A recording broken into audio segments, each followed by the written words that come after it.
तर वडाळ्यामध्ये राम मंदिरात श्री रामनवमीचा उत्साह दिसतोय। सकाळपासूनच भाविकांची दर्शनासाठी रीग आहे।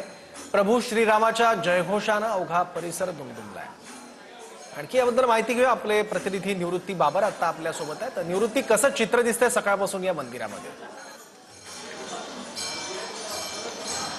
नक्कीच सौरभ, आपण पाहतोय की आज देशभरामध्ये जे आहे तो रामनवमीचा उत्साह आपल्याला पाहायला मिळतोय आणि मुंबईमध्ये विशेषतः वडाळ्यामध्ये जर आपण पाहायला गेलं तर प्रसिद्ध असं हे जे राम मंदिर आहे इथे सकाळपासूनच भाविकांनी गर्दी केल्याचं आपल्याला पाहायला मिळतंय। आपण पाहतोय की रामाची जी गाभाऱ्यामध्ये मूर्ती आहे त्या ठिकाणी आकर्षक फुलांची सजावट जी आहे ती सजावट करण्यात आलेली आहे। 12:40 या ठिकाणी रामनवमी उत्साह जो आहे तो दुपारी साजरा केला जाणार आहे। त्यानंतर महाप्रसाद आणि संध्याकाळी 5 वाजता वडाळ्यातून संपूर्ण दादर परिसरापर्यंत जे आहे ते या ठिकाणी शोभायात्रा काढण्यात येणार आहे।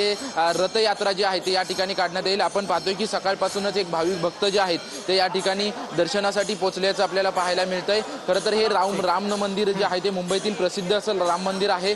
1965 साली या राम मंदिराची स्थापना करण्यात आली होती। तेव्हापासूनच मोठ्या उत्साहामध्ये आहे आणि भाविक दर्शनासाठी सकाळपासून मंदिरामध्ये येत आहे। खास सजावट सुद्धा बघायला मिळते। निवृत्ती, धन्यवाद। ही सगळी दृश्य, तिथला उत्साह, चैतन्य आमच्यापर्यंत पोहोचवलं त्यासाठी।